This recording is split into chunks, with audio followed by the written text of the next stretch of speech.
Hello YarnTubers, welcome back to Wanderlust Crochet with Dana and Benji. And today we are stuck, not moving, but we have some new yarn.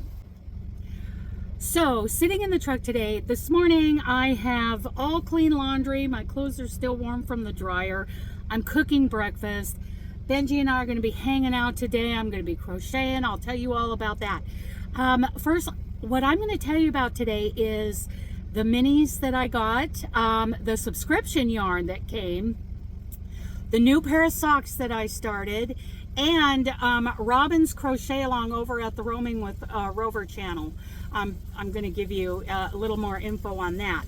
But first, I'm going to spend a little time telling you how we ended up sitting here today.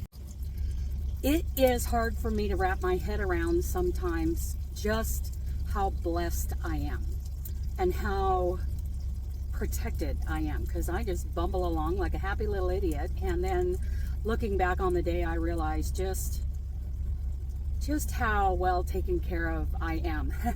So yesterday I had this load had 3 deliveries. It picked up in Ennis, Texas. I delivered in Spokane, Washington day before yesterday. Got to say hello to Robin over at Roaming with Rover, and then yesterday morning I was parked and ready at the second delivery in Tequila, Washington. And then yesterday afternoon, I had a delivery appointment in Portland, Oregon at 1 o'clock. I didn't make it by 1 o'clock. Of course, you know, I'm in contact with the customer and with my company the whole time, because coming down I-5, I knew that I was heading into some stormy conditions. You never know, just listening to mainstream media, how much of that is really true, because they like to get your emotions going. So I'm happily coming down I-5. I take the exit at Toledo, Washington to go to one of my favorite truck stops, which is GC's truck stop there, and gave Benji a break. I went in and got some really good food that is on plan. That's why I like stopping there. And then I went to get right back on the freeway, and right after the exit that I took, there was a pileup, not only southbound on I-5, but also northbound at almost the exact same spot, just right after the exit. Now, just before I took that exit, it did start snowing pretty heavy, but it wasn't really sticking yet. It wasn't until I got back out on the freeway that it was slick, and there were some incidents out there. So I went pretty slow for several miles, probably an hour.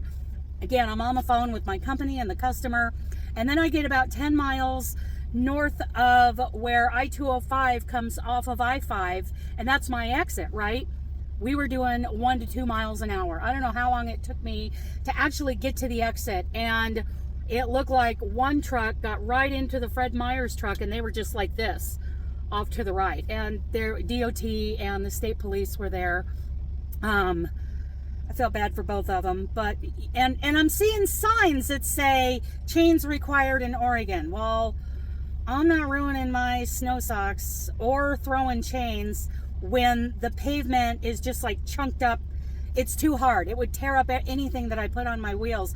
Plus, I was taking, I think it's the first exit after you cross the river into Oregon and going to the customer. So I didn't do it. I was going to. I pulled over and I looked at Trip Check online, and the only place I actually saw that chains were required in Oregon was up on I-84, which, by the way, there was a 100-car pileup on I-84 yesterday. Thankfully, I'm so blessed I was not headed that way. But then I went barefoot. I went down 205, and I took that exit, and I delivered my load.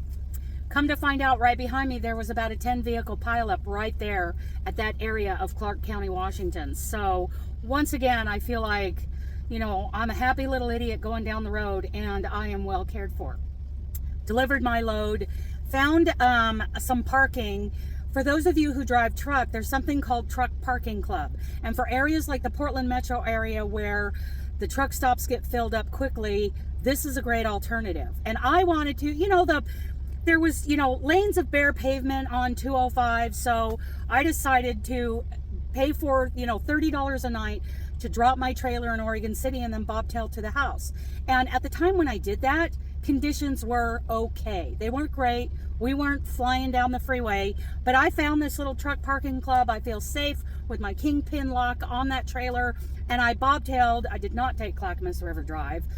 I went back on 205 and went up to the Clackamas exit to get over here to where our place is, and I have been parked in the driveway ever since. Now it's the next day, and I listened to the scanner last night for several hours before I went to sleep, and the Oregon State Police and the snow plows, they were busy all night because of freezing rain. The snow had stopped. By the time we got done playing cards last night, the snow had stopped, the freezing rain had started, the deck was a sheet of ice, so I came out the other door, and this morning it was snowing pretty hard with a layer of ice underneath, 3 to 4 inches of snow. It's probably up to 6 inches now. So I sent a message to my company saying, let's just do a full-on reset. I'll be ready to go in the morning. So I feel very blessed. I feel very protected. I feel like God has his hand on me and takes care of me, because who else is going to do it, right? So that's my story. We are in the truck in the driveway. We had lamb burgers last night. They were really good. We played cards. We cussed each other out. We had such a good time. We're going to do it again tonight. This is not home time. This is just a reset, waiting on the weather. So I will, the plan is I will be back out on the road with my trailer first thing in the morning. We're just taken care of here. So now that I've told you my long, boring trucker story, let's get on to the mail. The greatest thing I got was this thank you card from Kari at Kari's Threads of Hope for sending her and the guys yarn. The guys are the men that she is teaching to crochet at a minimum security facility there in Idaho. So I got it, Kari.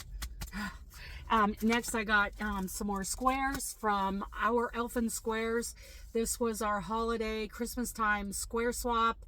It's ran a little long, so hopefully I have all that I'm going to receive and I can start on that blanket soon. Stay tuned, because we will be in several months from now, we will be doing another square swap, so keep an eye out for that. Now the big thing, this is 90 little, they're called wee skeins from Aberdeen Wools, and they are a sock yarn. They are an 80-20 sock yarn, which means 80% wool, 20% nylon. These are 6 grams and 24 yards apiece. So I will need several.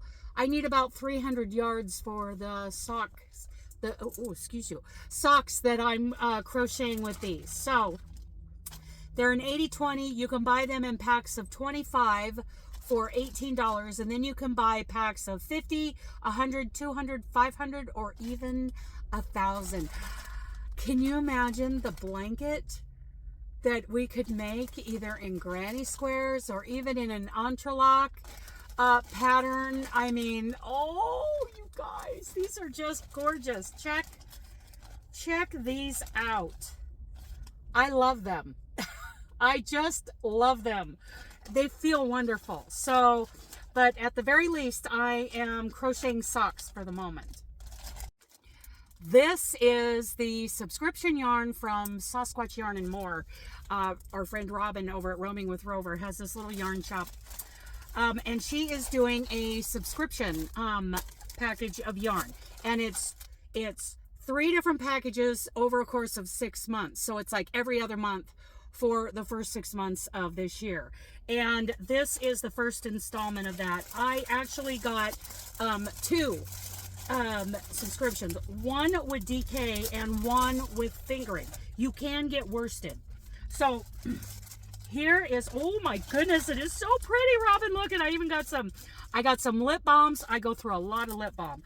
I got some stitch markers. Let me see. Oh, that is so cool. It is like a little badge with an outline of a Sasquatch, and it says believe across it. Oh my goodness, you guys, check that out. That is super cool, Robin. Oh my goodness. Now for the yarn. So I wanted DK and fingering, so I ordered both. I ordered one fingering weight. Let's see, what did I order? These are 2 fingering weight, and this is 1 DK, because I wanted a DK because I'm doing my, hello, words are hard. I'm doing my Granny Merino blanket, but I'm also doing a lot with DK. Will this work? Okay, so let me just read all the things to you. This is hand-dyed yarn, hand-dyed specifically for Sasquatch Yarn and More from Hava. Well, I'm just going to take it out of the package. What do you guys think of that? This is from Rachel at Hava Some Yarn, who just had her baby. She's a little out of production right now because she's a little busy being a mom. But Hava Some Yarn. Oh, blowing it out. Blowing it out. Hava Some Yarn. That's our friend Rachel. And let's just see. This is called Winter Wonderland. Beautiful colors, you guys. 100% superwash merino wool. So yes, it's going to go into my Granny Merino blanket, which I'll give you guys an update on that in a couple of months. It's a DK, 246 yards, 100 grams. Hand washing. Yeah, she is out of Meridian, Idaho. Isn't that gorgeous, you guys? That is the DK. And here is, oh, the fingering is going to make such nice. This is a 75-25 sock yarn in fingering. I mean, Winter Wonderland, you guys. Isn't that, oh, somebody wants to take a sniff. He wants to take a little sniffy of that. Yeah, he's got to prove it. So, just gorgeous colors in there. And I am going to have a good time making socks out of that. So, that is my subscription box. You guys should check that out. All the links will be in the description box. So that's a subscription. Yeah, bi-monthly. Now you can pay for it like per month, like when you're ready to pay for each installment of the subscription, or you can pay for all three, which is a 6-month subscription all at once. And that's what I did. So check that out. You can get it in fingering, DK, or worsted. Okay, I keep talking about socks, and that's because I have crocheted my first pair of socks. Now, these are not going to fit me. I followed the basic sock pattern by Olga Paltova, and I used the the sock set from Sasquatch Yarn. Okay, the yarn is fabulous, but the pattern didn't quite work out for me to fit me. I don't think they'll fit my mom, but we will find out. I'm gonna let her try these on. Now that I have these minis, oh, there's my hook. I am now doing I believe it's by Bee Hooked Crochet, sock pattern of hers, and I messed up on it. I just started it. While we're sitting here in Carver, Oregon. This is what I started, and I feel very happy about the toe. And this is being made out of one of the minis. And what I did was, because I don't have a Swift and a yarn winder here on the truck, so I just wrapped it around this clothespin. But it's just a hair. It's kind of a little bit more yarn than I feel good about putting on a clothespin. A clothespin will work in a pinch, but I've always got empty toilet paper cores. So this is what I'm going to use for the next little mini hank, which, by the way, you guys, these are pickle jar. They're also known as pickle jar yarns. They're called Skeins on the website, but oh, they're so soft. And this yarn feels really good. It was really nice to work with. So, and I believe she has some sock sets left. So if you wanted, they're great color. It's fall colors, and it's a great color for guys. So those are my socks. I will link the patterns that I was just talking about. So this month's crochet along, and it really doesn't matter when you're watching this, but February of 25, Robin over at Roaming with Rover is having a sock crochet along, and I will link the video kind of launching that down below over on her channel. It was actually a live that will have already aired by the time you see this video. So she, I think, is doing Olga's basic socks, maybe the socks for chubby feet. I'm not real sure at this point which ones she's going to use, which pattern she's going to use. I think it was a great pattern for me to start out with, but go check out that live and see how the first video of this particular sock crochet along is going. And here in this community, not only in YouTube, but over on Discord, we are supporting Robin and this crochet along. So I have all this yarn that I'm going to use for crocheting socks.